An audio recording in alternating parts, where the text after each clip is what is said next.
A very good evening to you and welcome to Power Brief, this being the 17th day of the month of June, the year 2021. And tonight we focus on what is inside the political debates.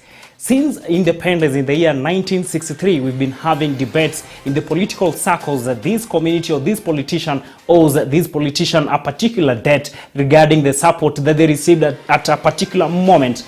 And tonight we are joined by Mr. Edwin Namachanja, who is a politician. We are also joined by Mr. Frederick Sassia, who is a policy and a political analyst. Mr. Kelvin Njihia, who is an economic and a political analyst, is also with us in studio. My name is Cornelius Omuse and I welcome you to join us in this conversation that is also being streamed live on our Facebook page, which is KAK TV Kenya. YouTube is KAK TV Kenya. Keep it here as we break each and every topic tonight. Gentlemen, welcome to Power Brief. Mr. Njihia and Mr. Namachanja, it's your first time to be on this set. Before we begin looking into what is supposed to be tackled tonight, we begin by announcing the death of Zambia's founding father, that is Kenneth Kaunda, who passed on today. And probably you can have something to say regarding the life that this Pan-African led, bearing in mind that most African leaders have been dying either in power or making sure that their kin, either son or someone related, takes over. Something that we can learn from Kaunda. First, I want to say thank you. Thank you for hosting me. It is always a pleasure to be at KAK TV. Then I want to now send my condolences to the people of Zambia. They've lost a man who has led them over years, and as we know very well that Kenneth has been a very important guy in the Pan-African politics, and you know we've known the man to have led Zambia through many years, and in Africa he remains a man who has left a legacy, and a legacy that people have to copy. And going ahead, irrespective of the shortcomings of leaders, because no one is perfect, the people of Zambia will still remember Kenneth because he's one leader who has led them over years. Mm-hmm. Yeah, so he's a great leader. Mr. Sassia, Mr. Njihia, you seem to be having a contradictory opinion regarding that. Some time back when Mandela died, Robert Mugabe said that's a coward. He just led for 5 years and left power. But do you have something to learn from Kenneth Kaunda? Yeah. One, he led his country, Zambia, to rescue themselves from the colonial supremacy. And his term, I can say, he showed the spirit of Pan-Africanism. Also, contrary to his leadership, I can remember him for his style of dressing, love for music, and he had a spirit. He had a niche in our African culture. And condolences to the people of Zambia and to his family at large. You've not told us deep about his way of dressing. Kudai kitu, especially when we were still in school, teachers used to put it and say, yule mwalimu wa Kaunda suit. Did that name emanate from there, Mr. Hapoya?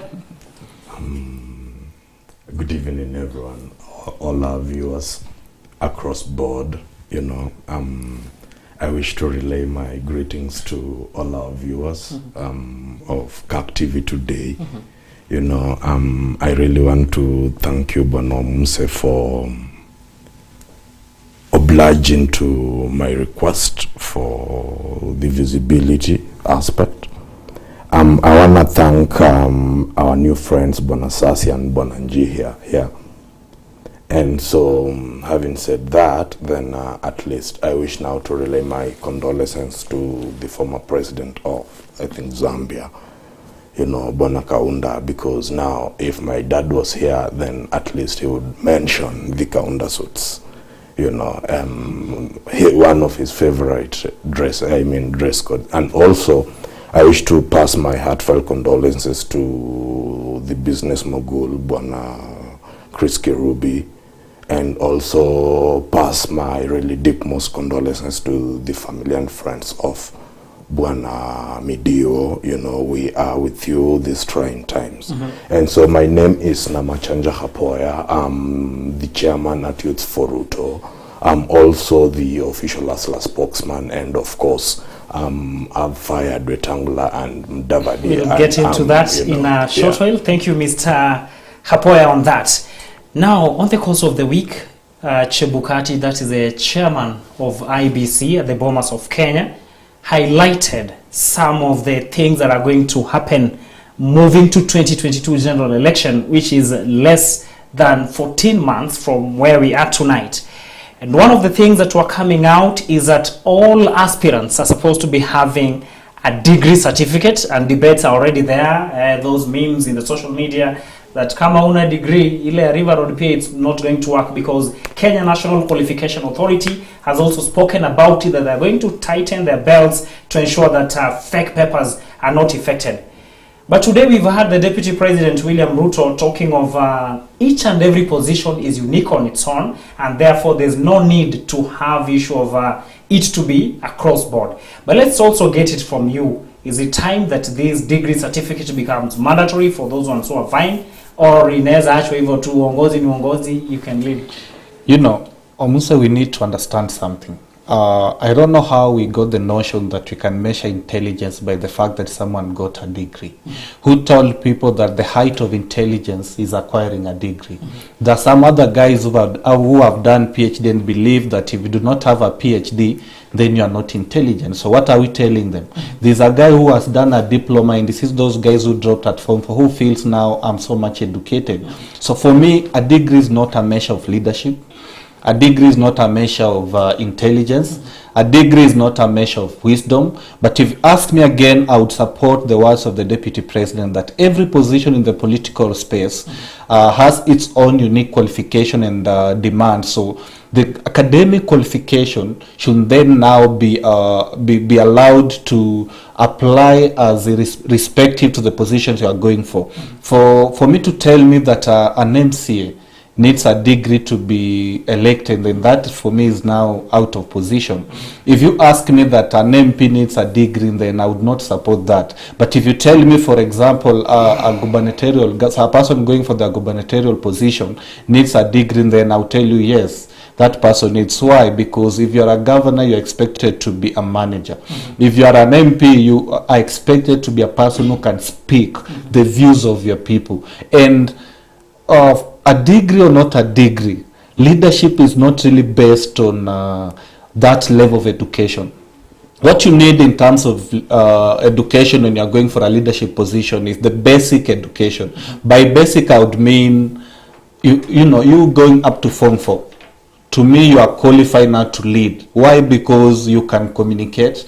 You can articulate whatever you want to articulate. If you are an MP, you can participate in the National Assembly discussion. So we should just forget about the academic part and now start concentrating on the Chapter 6 of the Constitution, the integrity of the person going for a political position. I wish you were now saying that you want to tighten. If you've been involved in a corruption case, if your name has been mentioned, if your intelligence maybe in your previous working positions have been questionable, then you are not allowed to vie for a political position. But whenever we go for the academics, then we tend to suppress the Chapter 6 of the Constitution that speaks about integrity, and then we expose this country to people who have degrees, but people are not qualified to be leaders. And these are the same people who come and mess our economy. Then we keep complaining of how corruption and everything, but we do not check the integrity of the people. We check the education. And education has never been a measure of intelligence. One of the wise people I know up to now is my dad. My dad is a wise man and I believe in his wisdom. But the man does not have a degree. So if you want to tell me that by measuring the qualification or how good a person is going to be in the leadership position by looking at him being or having a degree, then I keep questioning, as a country, are we really having the right people leading our institutions? Because politics is not an academic profession. Politics is where you go to represent people. When you're representing people, you only need to know how to articulate the views of the people you are representing, but not to bring your academics on table. Academics, let us take it to professions. Thank you. But not politics. Mr. Njihia, what is your take on this issue of having a degree before being cleared to vie for any political position? I do support it. Reason being, I think, and also listen to my friends' views, I think we have entertained too much mediocre in this country. By today, if you walk to what happens in our assemblies today, you find that people cannot be able to express themselves. Yet, there are the people who are supposed to make laws and rules which are supposed to govern the counties. Also come to the national assembly. What happens? You find that there are some people who were elected, and since the day they were elected up to date, they have never spoken in parliament. And you see, that's what I've termed as in like we are used to entertaining a lot of mediocres. As in, you need a degree, and someone who has stepped in a class can be able to express himself. Someone who can be able to draft a bill, or someone who can be able to contribute on the floor of the house. Someone who can be able to go out there, express, sell the ideologies of the party is representing, the people is representing in parliament, and also someone who can be able, one, to market our country. Someone who can be able to market his county outside the country. Someone who can be able to negotiate with donors in terms of bringing projects or bring projects in the country and also to his counties. Because look at today, from county 001 to county 047 here in Nairobi. What do you see from our assemblies? You see people who cannot express themselves. They have never talked in the assemblies. They have never drafted or presented a bill before the house. And also, they cannot be able to speak for the people who sent them to parliament. Before I finish, or before you come in, even look at the, and I'll not mention names, look at the people who have been fronting themselves with bling all over. People who have been calling themselves youth role models. But what are they role model in? They're role model in thuggerism, looting, etc. So, education comes with some quantities and qualities of a person. Someone who went to class, if you put him here, it's very different from someone who has never stepped in class. Someone who has graduated, he can be able to present him more professionally, more than someone who only knows how to buy a bling or how to drive a big car. Thank you. Still on that, before I invite you back, Mr. Sassia, before Dr. Oko got out of office, that's known as the Auditor General, and also the NCIC, so many reports were coming out from our public universities, which are led by professors with over 20 years experience. Corruption, massive corruption, and massive tribalism. We cannot mention those universities here because some of the universities, you could find 96% of the staff, both teaching and non-teaching, coming from one tribe. And also these universities could not account for millions to close to billions of shillings. What is the contradiction? Because these are professors who've gone to school, but the mediocrity that they have exhibited there stinks to the highest level. You see what happens. You see what happens. Remember, like, there's an university fee, I think 1 or 2 years ago. A very influential politician came in, and he was involved, like, chasing away, even our senators and sitting MPs, they were involved in chasing away what I can call non-tribes from that university, so that they can bring in people who comes from around that locality to manage, administer, and also run the institution. How, when it comes to corruption in our institute of running, this thing, I think it narrows from what do we possess today as a society. We present a society which is broken, a society which is corrupt, a society which is rotten. So how is the degree going to heal it? Because that's where I'm going. I'm going whereby a society which is rotten, but it has rotten because of what? Today, Bwana Muse, you'll find someone driving a Range Rover, throwing his bin outside, running away to town, and throwing his bin out. Why? Because no, it's not about education. We have entitled, and I'll go back. We have settled for mediocrity, whereby it's not about, it's about how the society has been set, and we need to reset our society back. That's a topic for another day about resetting our society. Bwana Muse, kindly, you know, my input on that question is very important. You know, the value of education is immeasurable, you know. Education is meant to give knowledge, to impact knowledge, you know. Education is meant to impact knowledge, you know. And so you only achieve knowledge through school, you know. And so having said that, it is important for people, leaders and our children, to understand that you go to school to learn how to live, you know. And that is the basic use of education. Such that if, for example, you are taken from here and, for instance, you're placed in America, in the US, at least you'll know your way and whereabouts of maneuvering there, you know. And so our leaders, and especially with very much respect, Bwana Deputy President, today, of course, the Deputy President said that all these qualifications are not really important, you know. Then how are we going to know the type of quality we'll have on our type of leaders, you know? Not everyone can lead, and you can lead in whatever little perspective, per se, if you have to lead. You know, you can lead in that classroom, you can lead in that shop, you can lead in that market, you can lead anywhere. But if you have to lead in a county assembly, or in the Senate, or in the August House, then at least we need minimum basic requirements. You know, not everyone, not any Tom, Dick and Harry can lead. And so, Bwana Deputy President, I know that's a matter we can indulge and see how best to know about it, Bwana Omuse, before you cut me short, you know. But now we really need to look at the peakmost of the learned, you know, so that when we at least have the topmost bachelors and, you know, and all that, then at least now we can now talk of integrity issues. We can now look at chapter 1 of the Constitution. So after that, we now get the top cream of leadership we desire and want in Kenya.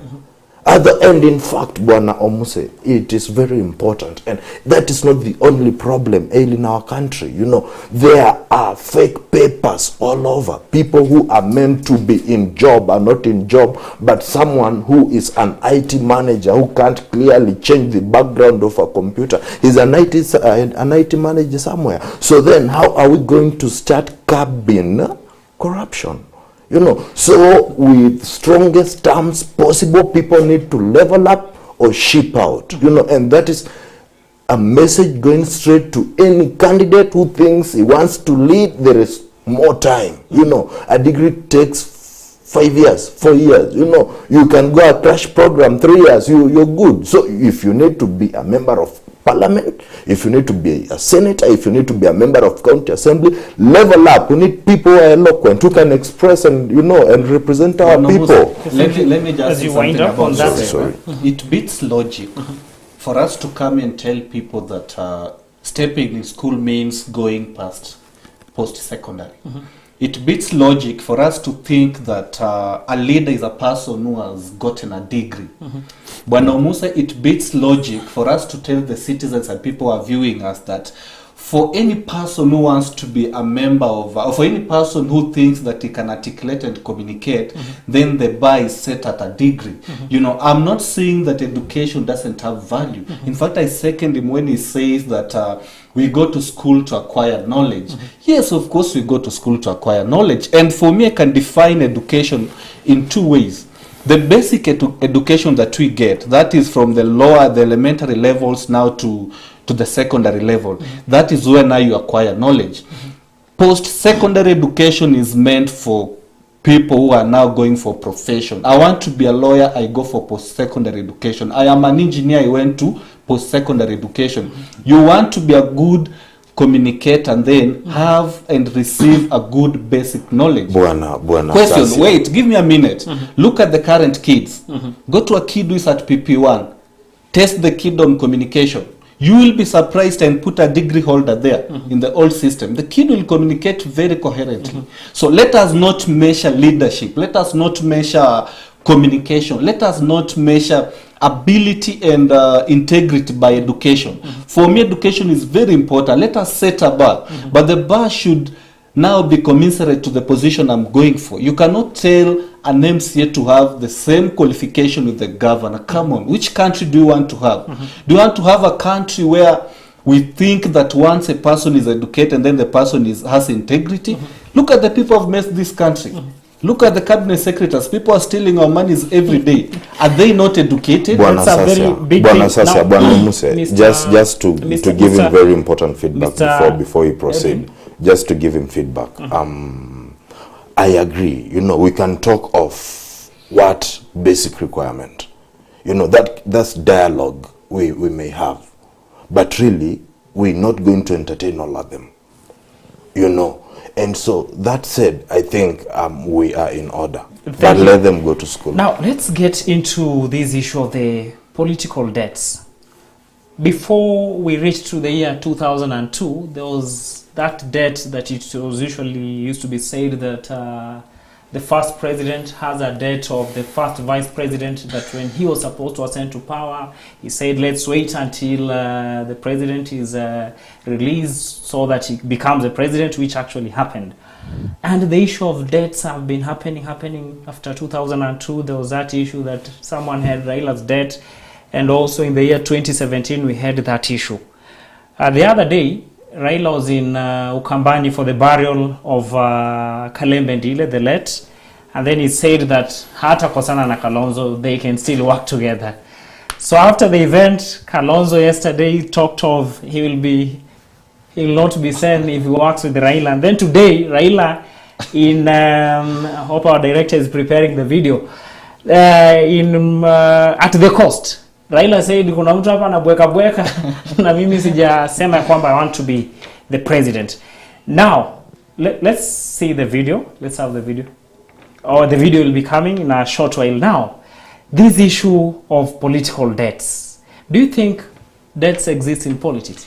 You know, when you want to let Njia begin. Let me go first. Because it seems to really... I think there's nothing like political debt. One, since 1963 to up to date, have you ever seen a written agreement in terms of power sharing? Except the one which His Excellency did with Honorable Raila Odinga, which was not a political debt. It was an agreement of saving our country. So I know we'll go there. But now, did you write an agreement, the Jubilee agreement between Ruto and Uhuru in the year 2013? Let me finish first. Let me finish. There have never been a political, there's nothing like a political debt. Because when two people come together, they come together to win. And when they win, they lead the nation, or they lead the government and they take the government. So when someone insinuates that there is a political debt, I think someone should first show a written agreement. Second, what were you agreeing on? As in, show to us, this is the agreement which we wrote and signed, and we were before these people, and what were you agreeing on? Thank you, Mr. Njia. We'll go for a quick commercial break. Mr. Njia is talking of there is no political debt, but as we come back, we'll also be getting from Mr. Edwin Amachanja and Mr. Sasia whether these debts do exist. And if they do not exist, then what are these things that are usually said during and after every general election? Keep it here on CAC TV.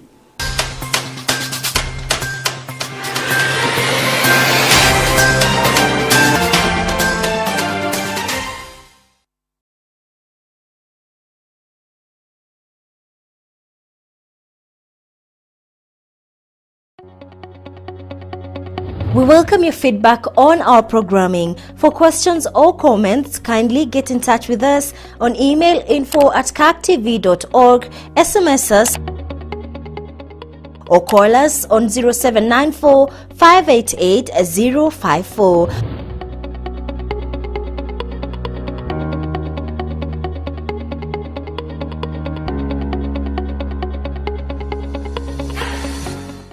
Experience Christian television like never before. What are we called to do to transform the world, to make it more Christ-like, and ultimately to Christianize? We are Christian professionals placed by God in our different spheres. CAC TV brings you news. Ulimwengu unabadilika kwa kasi na kila dakika ya siku kuna jambo unalopaswa kujua. Economic. Ni mmoja tu wa wanabiashara ambao tumezungumza nao mtazamaji. Health. The egg from Kenyan chicken is very good and people know that. Be rest assured that health is wealth. Faith, as well as national issues programs to nourish your heart, mind and soul. We can bring the change that we desire in our country. We look into political and governance matters and current affairs matters with a third eye. We are called to multiply disciples. So there has to be disciple makers, and there has to be people that are willing to be those disciples. CAC TV brings it all to you. God bless you.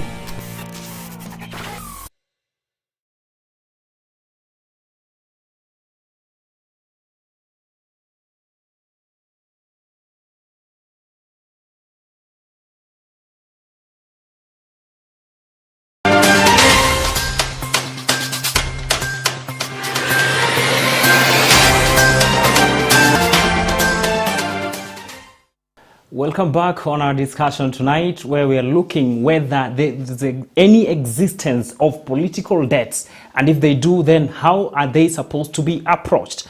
Gentlemen, before we went for a break, Mr. Njia had talked of that there's no political debt, and he was asking whether there's anything that shows written anywhere that these are political debt. That was his part. Mr. Sasia, do political debts exist?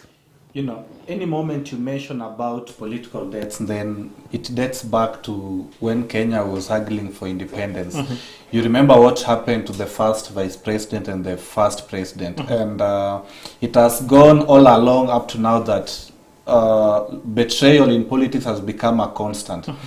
So, and one thing that you'll be a fool to believe is that you went to a table somewhere and wrote an agreement, mm-hmm. a political agreement, where you believe that after this election, that person A is going to support me. Mm-hmm. You know, politics is only applying now. Mm-hmm. Assuming today we agree with you that I'll support you in the year 2027 if you support me in the year 2022, then mm-hmm. I lose. Then where does the agreement come in? Mm-hmm. Assuming then I win, mm-hmm. where does that agreement come in? You know, in a political agreement, it is a mutual benefit. Mm-hmm. For example, if you are going for the presidential position, we come into an agreement that you support me for the presidency.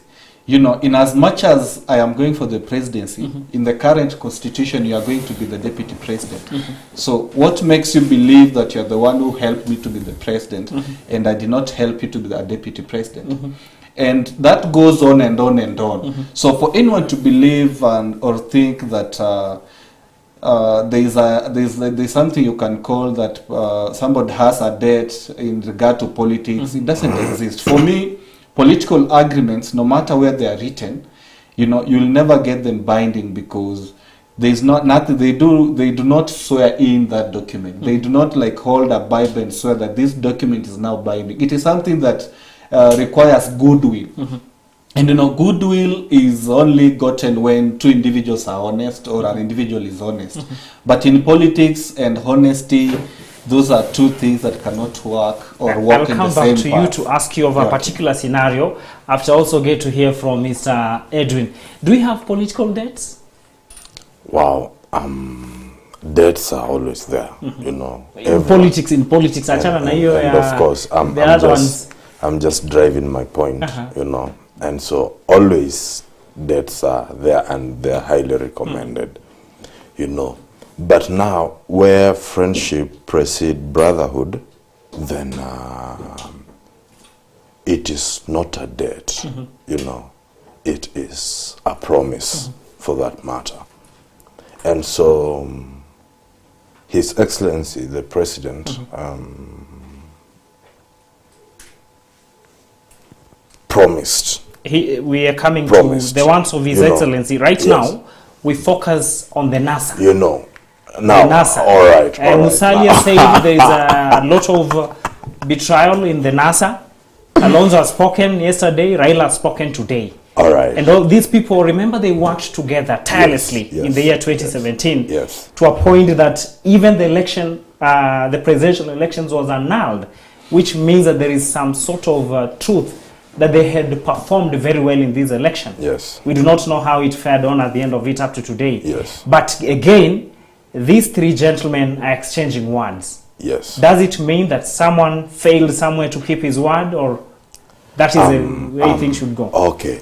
To be very precise, you know, NASA,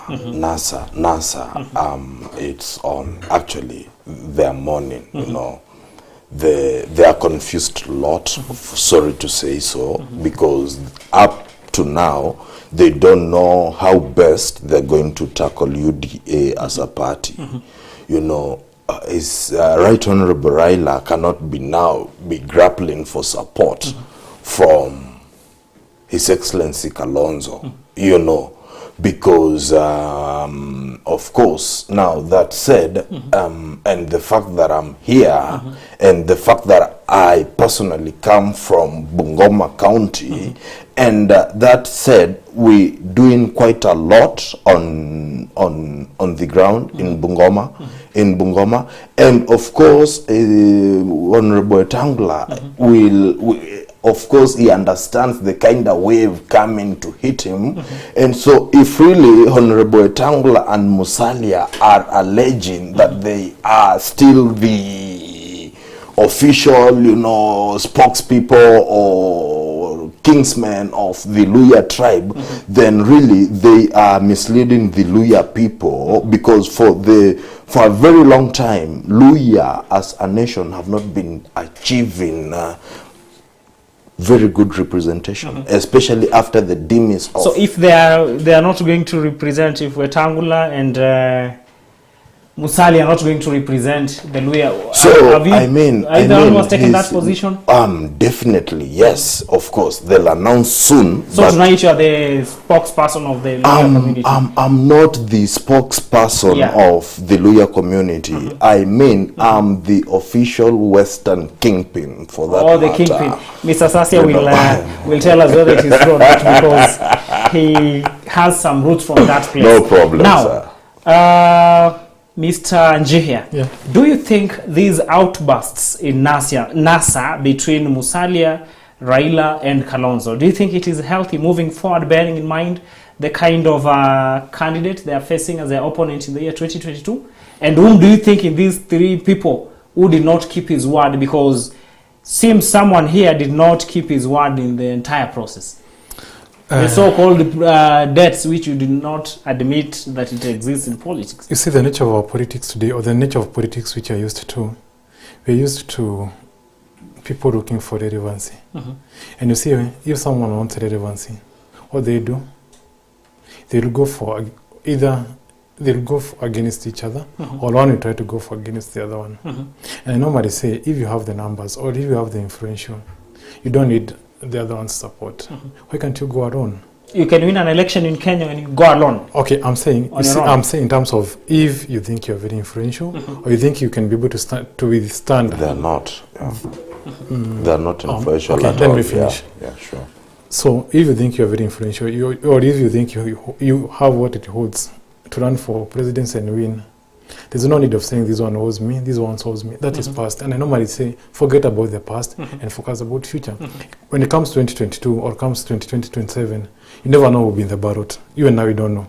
Now you don't know who will be the president.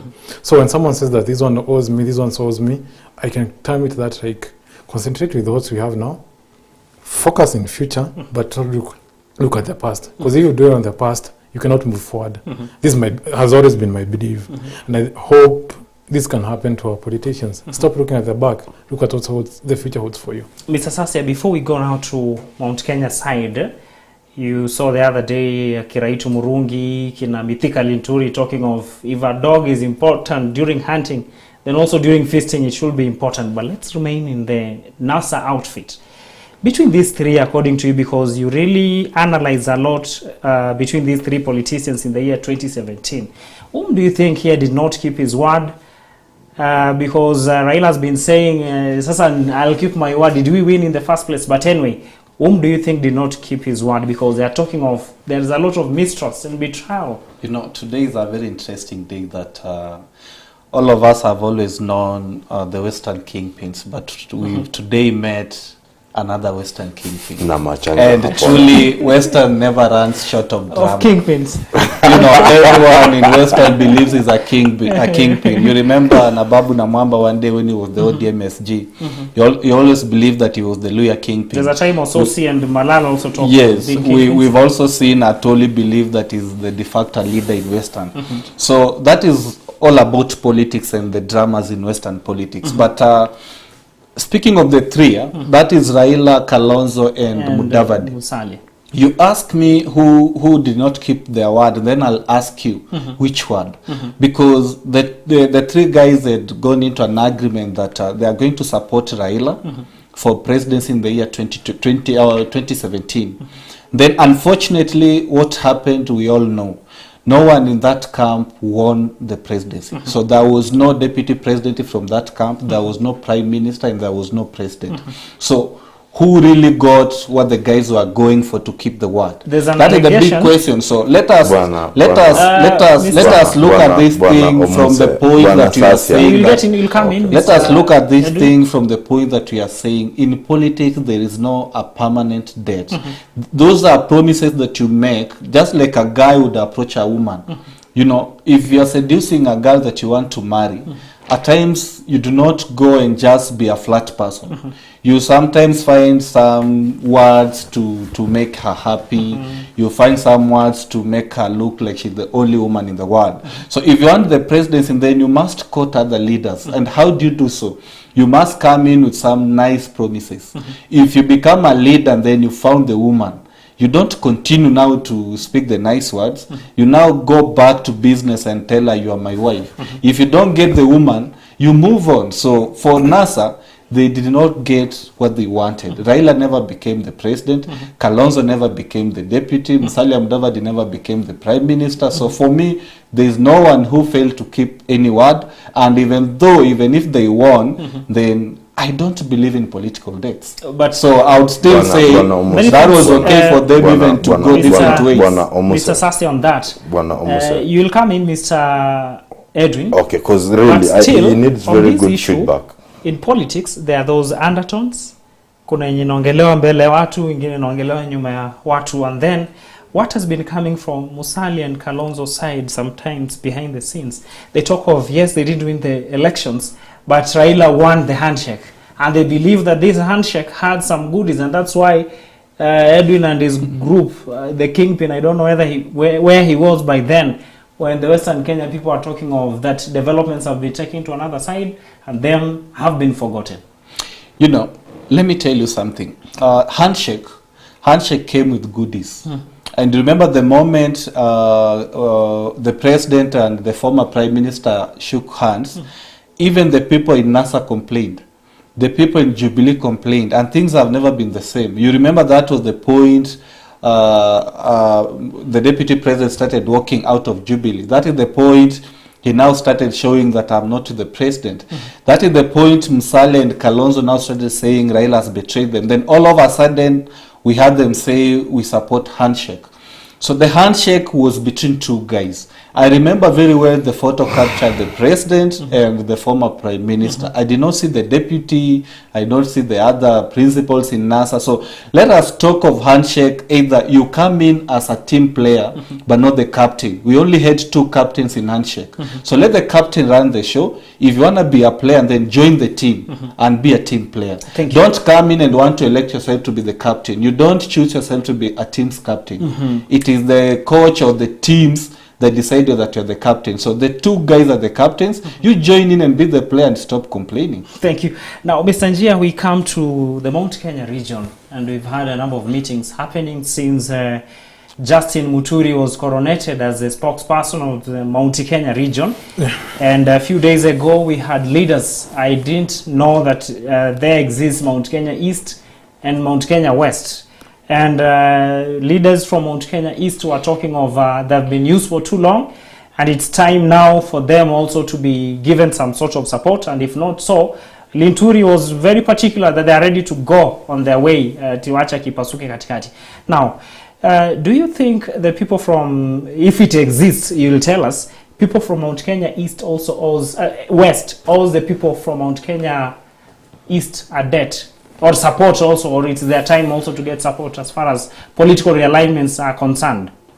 What I know, or from where I see today, we have a president. We have Mount Kenya leader, who is His Excellency the President. So, no, concentrate on the context. This context of Linturi, Kinamuturi. We know we have the president. And that's why I'm also under him. And that's why. So is Sasi and so is Mr. And that's where I'm going. Kapoya. You see, we have a leader in Mount Kenya. And you see, when I term the president of His Excellency, he's the leader of the country, he's the president of the country, but also serves as the Mount Kenya spokesperson and Mount Kenya leader. So for me, what is happening, it's like the way children try to fight around or try to see who is the head when you have a family, who can lead the others. But as for now, until the president says otherwise, or until the Mount Kenya spokesperson says otherwise, Mount Kenya has only one leader and has only one spokesperson, and that's His Excellency. And when it comes to the Mount Kenya East and Mount Kenya West, I think our leaders, they need to focus. They should not now try to divide the people in terms of you come from this region. The question here, my question, that is your opinion, but now let's concentrate on what the show wants to achieve. Does Mount Kenya East exist and Mount Kenya West exist? Do we have that, the category of those people who feel they come from Mount Kenya East and those ones who come from Mount Kenya West? Does Mount Kenya East and West exist? It doesn't exist. It doesn't exist. And that's why you see you cut me short. I was telling you, our leaders, they should stop what I can call politicking. They serve the people. Remember, it's their opinion. No, it's their opinion. They're entitled to their opinion. But where do you stand? What were you elected to do? Why are you still in office? If you feel like you are too, like you want to, or your dreams are too big that you can even forget the office you have today and you start politicking, leave the office and let someone comes in who will serve the people until when the time comes in, when the Mount Kenya spokesperson, who is His Excellency, will come and say, this is the way to follow, and now everybody will follow that way. So people should stop these answers of saying that we have this side, or we are coming from this side has supported this side has been doing this for long, and it's our time. They should continue serving the people. Remember, if today those people are shouting like they're saying, we have this or we have this or we want, it's our turn to. So according to you, Mr. To fill the candidate, Mr. Njihia, so you're confirming tonight that the president still has got that firm support, like in Mount Kenya, the way he had in 2013, in 2017? Yes, it does. It does. Let's get also from Mr. Kapoya. Is the Mountain Kenya region politically restless, or is still intact as it has been since before? Don't rush to Western. We know you're the kingpin there, but just concentrate now on the Mount Kenya side. At least as a show of loyalty to His Excellency the President, I wish I could say more on that, but really, firstly, I wish I could, let me affirm it. I want to thank the President and Right Honorable Raila Amolo Odinga for the handshake, of all the things handshake has achieved. Utmostly, it has achieved peace, And so if the President has given you peace in your country, then you have everything. You've been given everything you need to do whatever thing you may do in any particular country, because with instability, then there is nothing you can do in any country. And so I want to believe that the President is in firm grip of the Mount Kenya region, and it is sad, because it could be the very first time people from Central Kenya probably are thinking outside the box, because really, if the main agenda of the BBI is to unite the country, then really we need to bring forth everyone on board, including our very able deputy president. And so if all these people will be on board in one ship, then at least we can dialogue on the status, on the current status of the republic. And having said that, as in at least the president will let us know as his avid followers on what he really wants, because people have allegedly said he's spearheading the BBI as a means to term extension. And we as a people, we might not have a problem with so many of these things, only if sufficient awareness is done to achieve an end where no one is going to cry foul. You get what I mean? So, and if the president is going to slacken in terms of communicating like the future of central Kenya, then just like a widower who is too young to, she'll have to find a husband. Thank you. And the deputy president is very ably representing the president while, you understand. Thank you. Now, this one brings us to another important thing here of the developments on this week, Mr. Sasia, Mr. Njihia, and Mr. Edwin. When the president met political leaders and professionals from Ukambani, the next day, one of the headlines in one of the dailies in this country spoke out what the president told those people. I talked of you have to unite and present one candidate, though I didn't get myself where he said that he will support a NASA candidate, but actually it was viewed, or it was taken as though he will support a NASA candidate.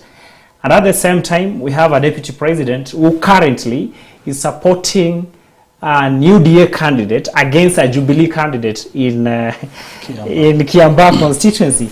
And then there is a suggestion that if the president has hinted, or he is actually leaning on the NASA side and the deputy president is leaning on UDA side, that these two people have to resign, all of them once, and then call for an election as early as January. What is your take on this? Hold on. Because I think we could even use this other order for that matter. But really, now, you've just said a very good point, and oh my goodness, it's escaping me. Kindly just remind me, because I had really the issue of the president. Yes, I've got it. Yes. Now, it's just a humble duty as a UDA loyalist to say that we are very loyal to the president, and indeed we support the four agendas, and we really support the government of the day under President Uhuru Muigai Kenyatta, and having said that, now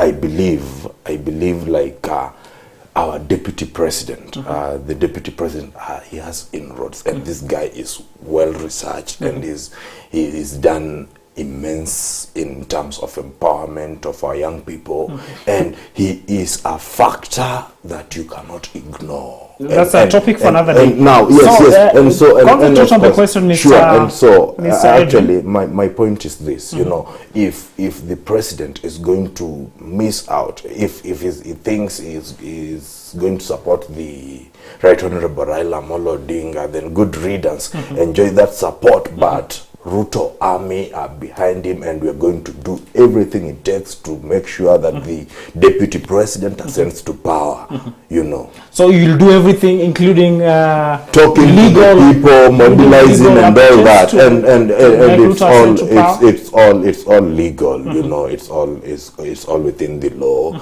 and because I understand like our rapport with the people, we really resonate in, so we're not struggling at all, and I know if every young man like me can rise up to the occasion and have to communicate the essence of having an informed, young, and very vibrant leadership from the deputy president, I believe like we are very able, and we are going to transform this nation. Thank you. Now, Mr. Sasia, you'll be doing it as your parting shot as we move to the other direction. We've observed what has happened in the Jubilee regime for 2 terms. That is the first term, those a little bit of unity and also that smoothness operation of affairs between the office of the deputy president and the president. But during second term, a lot has happened. And there are people who've been talking of it's only because Kenya is a country that is civilized in a better way. Otherwise, the wrangles between the deputy president and the president could not really be at a better position as we're speaking tonight. When you look at some of the examples, just our neighbor here, the Southern Sudan, where the deputy and the president landed the country in a ditch up to tonight. With this Uhuru experiment under the new constitution, don't you think it is time we do away with this issue of having a running mate where the deputy president or the vice president just has to be appointed, then we have a command from one side? You know, when you speak of that first, I think, why do we have, in the first place, to have a president and this deputy fighting for the same position? You know, I would want to believe, like, if you have a father and he's still living, then you start dividing your father's wealth or estate before even the man gets old, or before even the man maybe is deceased. Your dad will start will disown you. And believe you me, at some point, you might even find your dad now introducing you to a brother you've never known. So whatever the deputy president was doing to the president, but as long as it's the blood brother, is there any problem? You know, the reason why the dad would do that is just to tell you that you are not alone. This estate belongs to you, and there are other people you don't know. So when the deputy president started looking at the presidency with an eye like he wants to take it even before the president gets out or before the term expires, the president simply went for the handshake to tell him, my friend, yes, you're my friend, you're my deputy, but you're not alone. I have other sons who we can run together and who have a share of this cake. So we as a country, we need to come at a place whereby we need now to legislate that if you have a president in place and you have a deputy, the deputy should now not be able to vie for the next coming election as a president, because this thing has been putting the country in a very oblivious situation whereby you get a deputy the moment the president comes in, politics for the next election starts. The deputy president is now thinking, I'm supposed to be the next president. He stops working, and we've seen that with Uhuru and Ruto. Ruto would wake up every morning to go and launch non-existing projects. You know, I'm even surprised that today we have my friend here who has just chose to turn the show into a campaign platform. That he wants to tell us, he wants us to believe that William Ruto is young. If William Ruto is young, then who am I? I'm a kid. What am I doing here? So let us be keen that even if I'm supporting someone, we should not mislead our viewers. And going back to your question, that we need to really look into the fact that when we have a government and when we have public servants and a deputy, let us legislate. At what point are these public servants allowed now to engage in politics? And let us make it serious, not just legislate and leave it in the books and now believe that we've made a law. Let us make a law that we follow it to the end. That, for example, if you have a deputy president that is not going to be eligible to vie for presidency in the next election, you are sure of having a government that will achieve a lot. And you see, in the Uhuru's first 5 years, there was a lot of pretense and bromance. You could see the gentleman in the same tie, same shirt, folded shirt on the hands, and you're like, these guys are pretending, because you do not have to prove that you are friends. You work. The citizens will just understand that these young guys, besides them being politicians, they're also friends who mean good for the country. So if I was to rate the first term and the second term, I would say the first term was full of pretense, bromance, and fake show off, but the second term has been now full of reality. The deputy president has come out in reality that I want to be the president and I'm no longer going to sit behind you. The president has come out and said that I am the man in power. I can choose who to work with, and let me now set straight my development agenda. So this is the type of politics we want, that people are real. People stop pretending, because we want to be real in this politics for this country to achieve its leadership position. In a few seconds, not minutes, few seconds, Now that give me a minute. it won't reach a minute because we'll be cut short. Okay. The wrangles between Uhuru and Ruto, you've seen the exchange of words the other day when the deputy president was on his Twitter handle and also the president's handlers. Your suggestion or your opinion to them moving to the year 2022, remember these two gentlemen are holding the instruments of power. Okay, what do you advise them? What I'll say, and I think I'll be too quick to analyze this. You look at the first term of His Excellency the President. He trusted his deputy. What did he do? We experienced looting, a spree of looting. We experienced people being fielded in Mount Kenya, being sponsored in Mount Kenya to abuse His Excellency. Let's look into the future. That one has been spoken all over. They're blaming each other that someone looted in the first term. In the second term, they also blame that COVID billionaires and everything. Leave alone that one. What do you advise them to put the country together as we move forward in the succession politics next year? And he'll not say that we need to put the country together. The country is already together. We have the BBI in course. We have the presidency in course. Until the day he hands over the instruments of power, he still remains the president. He has his everything ongoing. His project, the Big Four agenda ongoing, from infrastructure, agriculture, health, affordable housing, they're all in course. The best thing which happened to this country is the BBI, or the handshake between His Excellency the President and Honorable Raila Odinga. The country is united. You can see real tangible things happening. You can see Nairobi Expressway. Farmers, the coffee farmers, they're earning. Tea farmers are earning. We have the biggest ports in East and Central Africa. Actually, in Africa, we are the second, the Ram port. We have the Kisumu port working. We have Kenya Meat Commission working. And that's only for another day because time has caught up with us, and that brings us to the end of our discussion tonight, where we've looked into some of the current affairs and also into matters of whether political debts do exist or not. We've had Mr. Edwin Amachanja, Mr. Kelvin Jia, and Mr.